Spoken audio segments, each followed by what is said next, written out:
Why some people only respect you when they sense power. You've probably noticed it before. Someone treats you with indifference, maybe even dismissal. Then something shifts. You get a promotion. You gain influence in a group. You demonstrate competence that others recognize. Suddenly, the same person who barely acknowledged you is now attentive, respectful, even deferential. This isn't coincidence. And it's not simply about social climbing or opportunism, though those elements exist. What you're observing is a deeper psychological pattern, one rooted in how certain individuals assess value, threat, and their own position in social hierarchies. Understanding this pattern isn't about judging these people as morally deficient.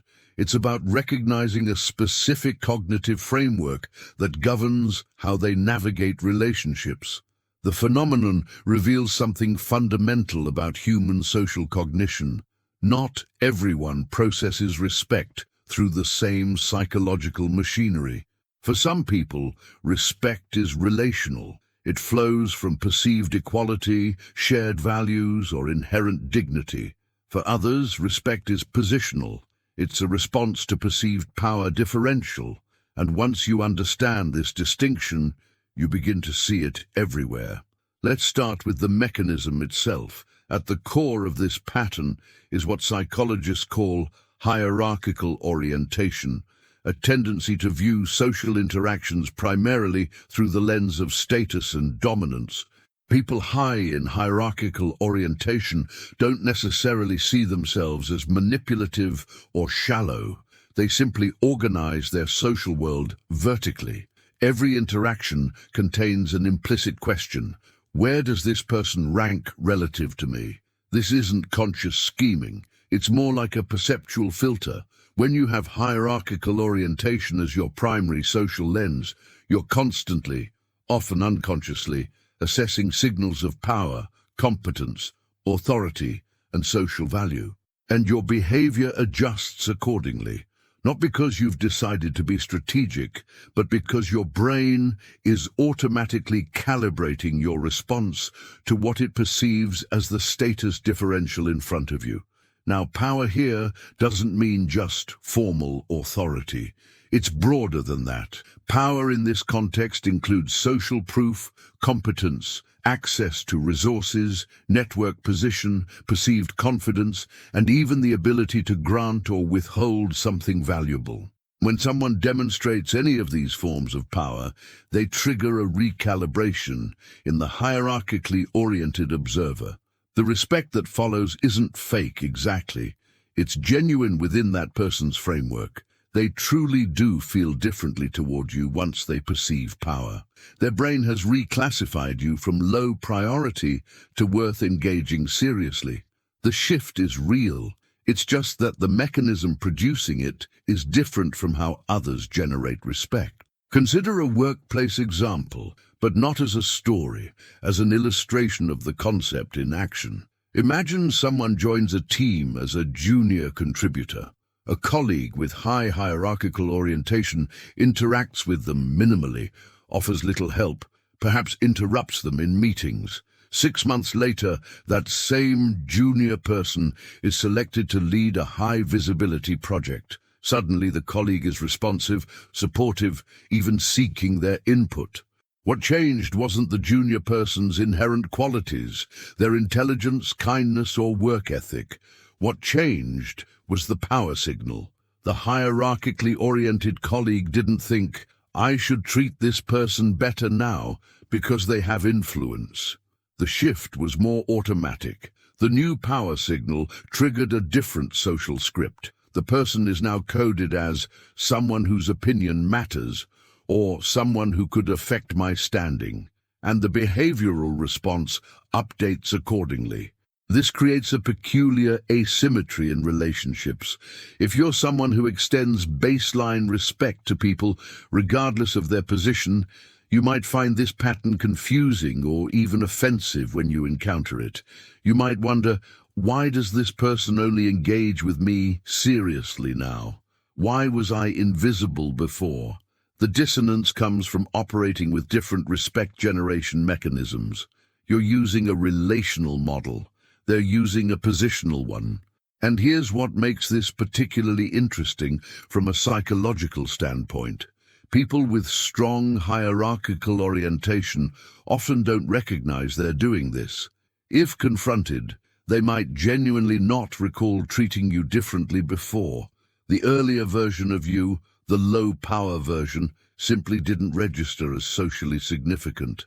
It's not that they remember you and chose to ignore you, it's that you weren't salient enough to encode properly in memory. This connects to what psychologists call the invisible gorilla effect in social perception. When our attention is filtered by a particular cognitive framework, we literally don't see what falls outside that framework's priorities. For someone whose social radar is tuned to power signals, low-power individuals can be functionally invisible, not through malice, but through attentional filtering. The evolutionary logic here is straightforward. In ancestral environments with steep dominance hierarchies, being attuned to power differentials was adaptive. Misreading the hierarchy could be costly. Challenging someone more powerful risked retaliation. Over-investing in relationships with low-status individuals offered limited returns. Natural selection would have favored cognitive systems that automatically tracked status and adjusted behavior accordingly. We're not in those environments anymore, but the cognitive machinery remains. Some people inherit or develop stronger versions of this hierarchical attunement than others. And in modern contexts where we espouse egalitarian values, this creates friction. We say we believe in equal dignity, but some people's brains are still running software optimized for hierarchy detection. Now let's expand this. The pattern doesn't just affect how people treat you when your power increases. It also predicts how they'll respond if your power decreases. Someone who only respected you because of your position will often withdraw that respect the moment the position changes. This is why people who lose jobs, status, or influence sometimes report feeling suddenly abandoned by colleagues they thought were friends. Those colleagues weren't necessarily being deliberately cruel. Their respect was position-dependent, and when the position dissolved, so did the respect.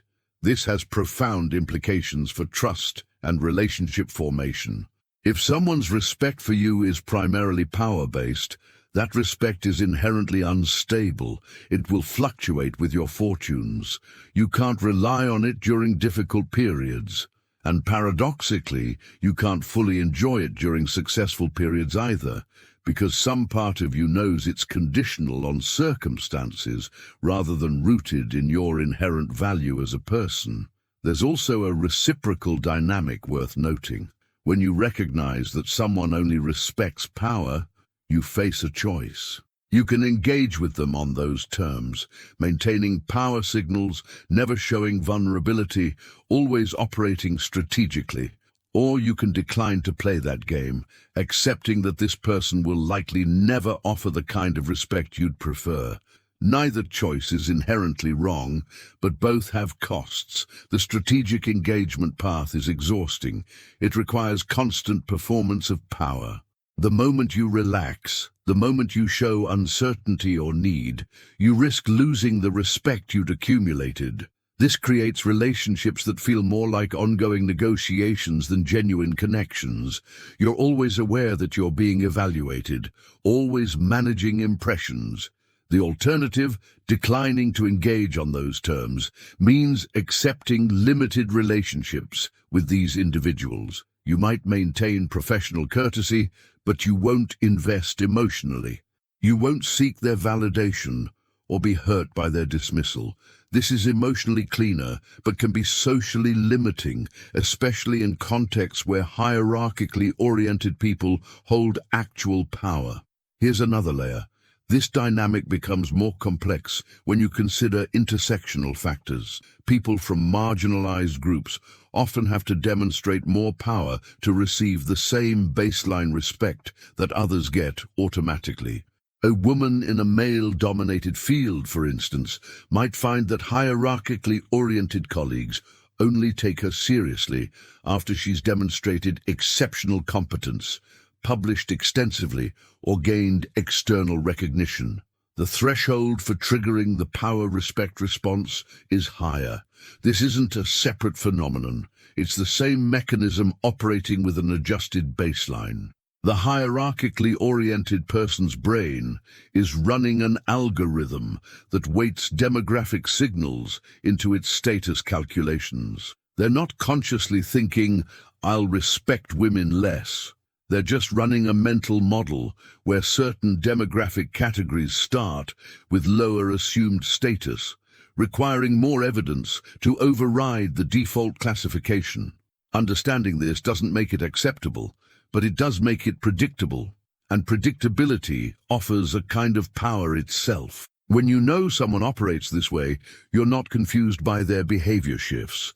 You can decide how to engage, or whether to engage, with clear eyes. There's also an important distinction to make here between genuine respect and strategic deference. Some people differentiate internally between these two responses. They might show deference to powerful people while privately maintaining their independent judgment. Others don't make this distinction. For them, the behavioral deference and the internal respect are the same thing. The power triggers both simultaneously. This matters because it affects what happens in private versus public contexts. Someone who strategically defers to power in public but maintains independent judgment in private might gossip about or undermine powerful people when safe to do so. Someone whose internal respect is genuinely triggered by power will defend those same people even in their absence. The first pattern is more Machiavellian. The second is more automatic and less intentional. Now, a critical caveat. Not all differential treatment reflects hierarchical orientation. Sometimes people treat others differently based on earned trust, demonstrated reliability, or relationship history. These are legitimate reasons for varying your engagement. The key diagnostic is whether the shift is position-dependent or behavior-dependent. If someone respects you more after you've proven yourself trustworthy, that's different from respecting you more simply because you now hold a title. The hierarchical pattern specifically refers to respect that tracks power rather than personal qualities or relational history.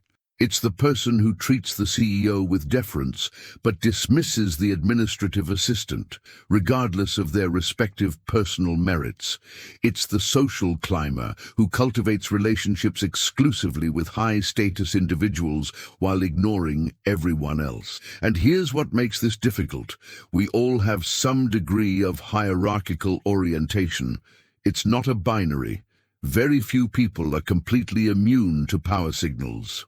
The question is how much your respect is determined by status versus other factors, and how consciously you manage that tendency. Some people's respect is 80% position-based, 20% person-based. Others reverse that ratio, and most of us fall somewhere in between, with the ratio shifting depending on context. The insight value here is recognizing the pattern in yourself and others. When you notice someone's treatment of you dramatically improves after a status change, you've learned something important about them. Their respect is conditional on power. This doesn't make them evil, but it does make them predictable. You can adjust your expectations accordingly. Don't expect loyalty in hard times. Don't trust their warmth as reflecting genuine connection. Use the relationship strategically if it serves your purposes, but don't invest emotionally as if it was something it isn't. And when you notice the pattern in yourself, you can make a choice.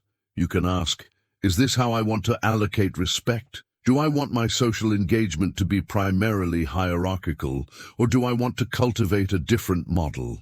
Neither is objectively correct, but they lead to different types of relationships and different versions of yourself. The people who only respect power aren't broken. They're running a particular social algorithm, one that's deeply embedded in human evolutionary history. But in a modern world that claims to value equality, dignity, and intrinsic human worth, that algorithm creates friction. It conflicts with stated values, even as it continues operating beneath conscious awareness. Understanding this pattern gives you clarity. You stop being confused by behavioral shifts that once seemed mysterious. You recognize respect that's position-dependent for what it is, and you can choose, with open eyes, how to navigate a social world where different people are running fundamentally different respect generation systems. That's the real insight. Not everyone processes social value the same way. And once you see this clearly, you can't unsee it. You start recognizing the pattern everywhere, in yourself, in others, in institutions. And with that recognition comes a choice about what kind of social world you want to help create.